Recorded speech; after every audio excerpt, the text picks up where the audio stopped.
안녕하십니까. Y타임스 논평의 주북일입니다. 북한의 우라늄 공장의 폐기물이 서해까지 오염될 가능성이 있다. 이렇게 미국이 제기를 했습니다. 여기에 대해서 정부는 입을 닫고 있습니다. 북한과 중국은 괜찮고 일본은 안 되고 문재인 정부의 위선과 이중성을 보여줍니다. 여기에 민주당은 도쿄 방사성 물질이 기준치 4배 초과 검출됐다 그러면서 올림픽도 보이콧하자고 그럽니다. 가짜 뉴스입니다. 그러니까 이들에게 있어서 환경이라는 고는 오직 선동용일 뿐이라 이렇게 말씀드릴 수 있을 것 같습니다. 몇 가지 팩트를 한번 보여드리죠. 첫 번째 팩트는요. 북한 평산 우라늄 공장의 폐기물이 서해까지 내려와 가지고 오염을 시킬 가능성이 있다는 이야기입니다. 북한 황해북도에 있는 평산 우라늄 광산에서 흘러나온 방사선 폐기물이 서해로 흘러 들어갈 수 있다는 분석이 15일 날 현지 시간입니다. 미국에서 나왔습니다. 우라늄 광산과 정령 공장, 농축 시설이 있는 평산 지역에서 만약 고농축 방사성 폐기물이 유출되었다 그러면 당연히 그 예성강을 타고 흘러가지고 연평도와 강화도 해역까지 흘러올 수 있다는 점에서 문제의 심각성이 있습니다. 미국의 자유아시아 방송 RFA가 공개를 했는데요. 평산 우라늄 광산에 대한 인공위성 사진 자료에 따르면 작은 강을 사이에 두고 위쪽에는 이 우라늄 광산과 공장이 그리고 아래쪽에는 폐수와 폐기물을 모여 있는 그런 곳으로 보이는 저수지가 있습니다. 지금 사진에 보이시죠? 우라늄을 정련하는 공장과 폐기물 저수지가 파이프 하나로 연결되어 있는 상황에서 거기서 새어나온 검은 물질이 양쪽 강변을 오염시킨 것을 확연하게 볼 수 있습니다. 지금 사진에서 보면 새카맣게 보이는 부분이 있죠. 미국의 민간 북한 전문가인 제이콥 보글 씨가 분석을 한 걸 보니까 강변을 오염시킨 검은 물질은 우라늄 공장에서 나온 폐기물이다 이렇게 봅니다. 그리고 이 강물의 방사능 오염 가능성이 크다라고 주장을 하고 있습니다. 문제는 이 평산 우라늄 공장 바로 옆 강은 예성강하고 연결되어 있다는 거죠. 그러니까 그 물이 남쪽으로 흘러가지고 서해로 들어가게 되는데 이 예성강의 끝이 어디냐? 한국 영토인 강화도하고 아주 가깝습니다. 더더욱 큰 문제는 북한의 경우에 시설이 노후화되어 있어가지고 제대로 폐기물이 보관되지 않았을 가능성이 큽니다. 이것 때문에 이 오염된 물들을 마시게 되면 인체에도 심각한 영향을 미칠 수 있다는 점입니다. 그렇게 되면 당연히 연평도 근해에서 잡히는 꽃게와 어류 이런 것들이 방사능에 오염될 가능성도 배제할 수가 없게 됩니다. 미국의 북한 전문 매체죠. 38로스가 이미 지난해 평산 우라늄 광산에서 광석으로부터 우라늄을 뽑아내는 정련 작업이 계속되고 있다고 밝힌 바 있거든요. 그러니까 우라늄 정련 과정에서 나오는 방사성 부산물이 강으로 배출되고 있다는 겁니다. 이게 이미 작년에 나왔던 보도입니다. 특히 이 평산 우라늄 공장은 지난 2월 달에 도널드 트럼프 미국 대통령이 하노이에서 열린 미북 정상회담에서 언급했던 북한의 5대 주요 핵시설 가운데 한 곳입니다. 그러니까 상당한 핵 관련 활동이 지속되었을 것이다라고 보는 거 아니겠습니까? 그러니까 당연히 대책도 시급하다 이렇게 말씀드릴 수 있습니다. 근데 그럼에도 불구하고 정부는 별다른 반응을 보이지 않고 있습니다. 오히려 우리 정부 당국은 조사도 제대로 해보지도 않고 공장에서 나온 물질은 우라늄 폐기물이 아니라 공장 관련 단순 오수와 폐기물일 가능성이 있다. 그러면서 아예 외면하고 있습니다. 어떻게 그렇게 그냥 한눈에 보고 이게 방사성 폐기물이 아니고 그냥 일반 오수다 이렇게 평가하는지 모르겠습니다. 여기뿐 아닙니다. 북한과 인접해 있는 8호의 수은 함유량이 하류 8당호의 10배에 달합니다. 이유는 8호 상류에 북한 폐광이 있기 때문입니다. 문제는 여기서 잡힌 민물고기들이 춘천의 식당에서 팔리고 있다는 점입니다. 환경부는 이를 파악하고도 아무 대책도 세우지 않고 있습니다. 환경단체 어느 누구도 여기에 대해서 문제를 삼은 이도 없습니다. 두 번째 장면 한번 보시죠. 도쿄에서 방사성 물질이 기준치보다 4배 초과해서 검출했으니까 올림픽을 보이콧하자. 민주당이 그렇게 주장하고 있습니다. 더불어민주당 최재성 일본경제침략대책특별위원회 위원장 선전선동을 앞장서서 하고 있는데요. 지난 5일날 라디오에서 최근 도쿄에서 방사성 물질이 기준치보다 4배 초과에 검출됐다 그러면서 아주 강력하게 위기를 조장했습니다. 또 국회 문화체육관광위원회 여당 간사죠. 신동근 의원은 이걸 근거로 해가지고 내년 도쿄올림픽 불참을 선언해야 된다라고 주장을 했습니다. 우선 민주당 의원들이 주장하는 내용이 사실일까 하는 겁니다. 최재성 의원이 주장한 도쿄 시내 방사능 수치는 일본 블로거가 지난달 도쿄에 있는 한 공원에 토양 방사능을 측정한 수치를 인용한 겁니다. 그러니까 이건 기본 전제 자체가 틀린 겁니다.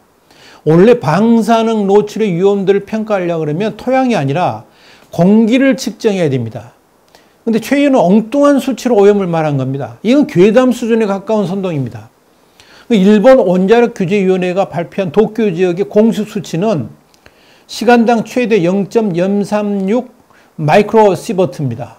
0.036 마이크로시버트. 이 정도라면 서울과도 별 차이가 없습니다. 오히려 서울이 약간 더 높을 때가 있습니다. 그러니까 이건 괴담이죠. 후쿠시마의 방사능 오염과 관련된 주장들도 완전 괴담들입니다. 후쿠시마 태평양 연안에서 잡힌 수산물은 300년간 먹지 말아야 된다라는 주장도 있고요. 그런데 말입니다. 이게 얼마나 괴담인 거 아니? 사실은 고등어 한 마리 포함된 그 방사능 세슘 양은 바나나 2개에 든 양과 같습니다. 그런데 그걸 그렇게 뻥튀기 하는 겁니다. 괴담이죠. 그런데 그런 괴담이 한국에서는 통한다는 사실입니다. 환경단체들이 선동에 앞장서고 또 언론들이 홍보를 해주기 때문에 그렇습니다. 확대 재생산을 하는 거죠. 그렇다고 그런 괴담에 정부가 나서서 설명해 주기보다는 오히려 그런 괴담을 즐기고 부추깁니다. 심지어는 대통령까지 나서서 괴담을 부채질하는 세상입니다. 문재인 대통령이 어떤 괴담을 설파했냐고요? 2011년 후쿠시마 원전 사고로 1368명이 사망했다고 그랬지 않습니까? 2017년 6월 19일 고리 1호기 영구정지 선포식에서 공개적으로 한 말입니다. 그러니까 이런 핵발전소를 원자력 발전소를 폐기된다 이런 이야기죠. 완전 가짜뉴스였고 거짓말이었습니다. 이건 가짜뉴스 정도가 아니라 국민들을 선동하기 위해서 의도적으로 왜곡을 한 뉴스입니다. 왜냐하면 후쿠시마 원전 사고로 인해서 발생한 그런 방사성 피폭으로 죽은 사람은 단 한 명도 없습니다. 당시 사고로 죽은 사람이 있습니다. 2명입니다. 단 2명인데 그것도요. 방사능 피폭 때문에 죽은 게 아니라 쓰나미로 죽은 사람입니다. 그런데 왜 그럴까요? 그 괴담의 주인공이 바로 일본이기 때문에 확대 재생산을 하고 왜곡을 하고 그래도 통한다 이야기입니다. 그저 탈원전만 눈에 보이고 미운 일본만 크게 보이기 때문에 그런 건 아니겠어요? 세 번째 장면 한번 보시겠습니다. 도룡농 서식지 파괴 그리고 태양광 발전 이 두 개를 한번 좀 비교해 볼까요?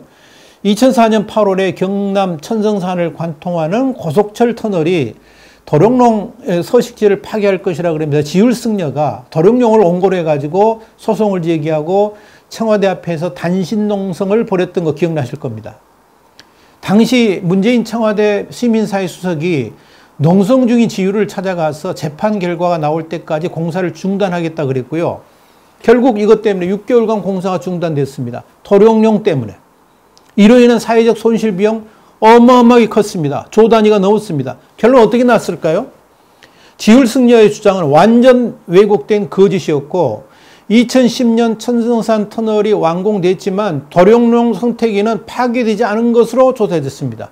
오히려 더 활성화되어 있는 것이 확인됐습니다. 자, 장면을 바꿔서 그런데 도룡농 때문에 공사도 중단시켰던 문재인 시민사회 수석 문재인 정부 들어가지고 여의도 면적의 8.4배인 2443만 제곱미터의 숲이 태양광 발전소 건설로 사라졌습니다. 한 해 축구장 190개 정도의 숲이 태양광 광풍에 사라지는 셈입니다. 도룡농 하나 가지고도 그렇게 난리쳤던 문재인 시민사회 수석이 대통령 됐는데 이 어마어마한 이런 숲이 사라지고 있다는 겁니다. 베어져 나간 나무만 134만 그루입니다. 도룡뇽 한두 마리가 아니라 아예 수많은 생명체들이 쑥대밭으로 변한 겁니다. 왜 여기에 대해서는 아무 말 안 하는 겁니까? 더더욱 심각한 것은 수명을 다한 태양광 폐패널들로 인한 환경오염입니다. 정부는 이에 대한 실태 파악도 안 합니다. 당연히 대책도 없습니다. 국내 폐패널에는 납, 비소 같은 발암, 신경 독성 물질이 들어가 있어가지고요. 땅과 물을 오염시킬 수가 있습니다. 그런데 이를 문제 삼는 환경단체들 없습니다. 도룡뇽 때문에 공사를 중단시켰던 문재인 수석이 대통령이 된 지금 더 엄청난, 그것도 비교도 할 수 없는 엄청난 환경 파괴가 일어나고 있는데 이를 막기는커녕 오히려 붙이고 있습니다. 기가 막힌 일입니다. 네 번째 장면. 서해 근처 산둥성의 석탄 발전, 중국발 미세급 먼지.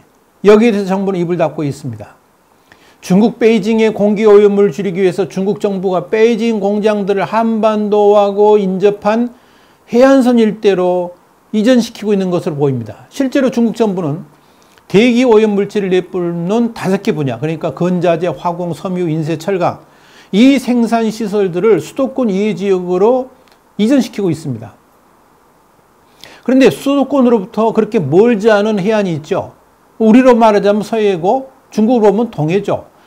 여기에 바로 있는 것이 산둥성입니다. 이 산둥성 등의 대기 오염원이 계속 늘 수밖에 없는 겁니다.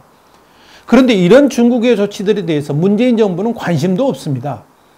최소한 우리나라와 인접한 지역에 얼마만큼 공장이 늘어나고 있는지, 또 어느 정도 대기 오염 물질이 발생하고 있는지 파악이라도 하려고 하는 노력을 해야 될 텐데도 불구하고 입을 딱 다물고 있습니다. 우리 대통령이나 외교부가 중국을 향해서 여기에 대한 협의를 해보자고 말해본 적도 없습니다. 그저 눈만 껌벅껌벅거리고 있을 뿐입니다. 중국발 미세먼지가 우리의 생명을 위협하고 있는데도 불구하고 아무런 대책도 협의도 없는 셈입니다. 참고로 문 대통령은 대선에서 미세먼지 30% 감축을 공약했습니다. 그런데 결과는요, 줄기는커녕 더 악화됐습니다. 미세먼지가 재난 수준인데도 환경단체들은 쥐죽은 듯 조용합니다. 아마 태양광 가지고 돈 버는데 바빠서 그런가요? 만약 그런 미세먼지가 일본에서 날아왔다 그러면 문재인 정부와 환경단체들이 어떻게 대처했을까요? 그야말로 정부와 환경단체의 이중성을 엿볼 수가 있습니다. 환경오염 문제? 당연히 엄중하게 대처해야 되죠. 왜냐하면 우리 국민의 생명이 달려있는 문제니까. 그런데 문제는 환경운동까지 내로남불이라는 데 문제가 있습니다. 우리 편이 하면 뭐든지 괜찮고 상대 편이 하면 무조건 반대하는 그런 내로남불이 우리나라의 환경운동을 병들게 만들고 있는 겁니다. 권력지향적이라 그러겠죠. 그것도 좌파 권력지향적. 더더욱 국익은 전혀 고려치 않는 외교적 내로남불도 문제입니다. 북한이나 중국은 뭘 해도 괜찮고 일본이 하면 대대적으로 선동하고 죽일 것들로 몰아치는 그런 내로남불 말입니다. 원래 좌파는 진실의 여부가 중요한 것이 아니라 우리가 주장하면 그 진실이라는 믿음을 갖고 있습니다. 그래서 자신들이 보는 것만 믿죠. 자신들의 가치관에 합당한 것만 최고의 선으로 보는 자기중심 편향이 그들에게 있습니다. 그러니까 그 자기중심 편향으로 세상의 시각을 다 보는 거죠. 그걸 세상의 정의도 스스로 판단하고 불의도 스스로 판결을 내리는 거죠. 문제는 이런 사고를 가진 자들이 권력을 잡게 되면 중심성과 항상성이 무너지면서 국가는 추락의 길로 가게 되는 겁니다. 그것이 지금 2019년 대한민국에서 일어나는 일입니다. 왜곡은 다반사로 일어나게 되고 자신들의 판단에 부합되지 않는 것들을 참지 못합니다. 그래서 확증 편향에 사로잡히게 되고요. 끊임없이 오판이 일어나게 되는 겁니다. 그러니 나라가 골병드는 것은 순식간이죠. 그럼에도 그들이 버티는 이유는 대중 선동력 때문입니다. 그 선동에 거짓과 유선이 가득 차 있음에도 불구하고 대중을 흥분시키고 관심을 끌게 하는 표피적 슬로건과 이슈 파이팅으로 언제든지 대중들을 사로잡고 있습니다. 그들은 압니다. 선동은 단 한마디 말로 가능하지만 그 선동이 거짓말이라는 것을 설명하려고 그러면 수많은 문장이 필요하다는 것을 말입니다. 그래서 그들은 나라가 어떻게 되든 말든 거리낌 없이 선동을 정치의 도구로 쓰고 있는 겁니다. 불행한 것은 그런 정치 지도자들의 모든 것을 감시하고 판단하고 분별해야 될 언론마저도 그런 선동자들과 한패가 돼가지고 국민들을 현혹한다고 그러면 그런 상황에서 정신을 차릴 대중들은 별로 없을 겁니다. 쇠뇌에다가 쇠뇌를 더하니 순식간에 중독되어 버리는 거 아니겠습니까? 지금 대한민국이 바로 그런 상황입니다. 그렇기 때문에 깨어나야 합니다. 도룡뇽 한 마리의 중요성을 선동할 때 그 말이 거짓이라는 것을 증명하기 위해서 수없이 많은 돈과 오랜 시간이 걸렸습니다. 그를 증명하는 데 소요된 사회적 비용, 이루 말할 수 없습니다. 그럼에도 대중들은 또 다른 선동에 속아 넘어갑니다. 대한민국 국민들이 이렇게 귀가 얇다는 것을 다시 한번 깨닫게 됩니다. 그렇지만 저는 믿습니다. 우리가 믿는 게 하나 있습니다. 정말 믿어야만 되는 게 하나가 있습니다. 뭐냐면 언젠가는 진실이 승리한다는 겁니다. 반드시 진리가 역사 앞에 우뚝 서리라는 것을 분명히 믿습니다. 대한민국이 그렇게 호락호락한 나라가 아닙니다. 대한민국 현실 지금은 캄캄하지만 그러나 그 어둠을 뚫고 반드시 새벽은 다가오게 될 것입니다.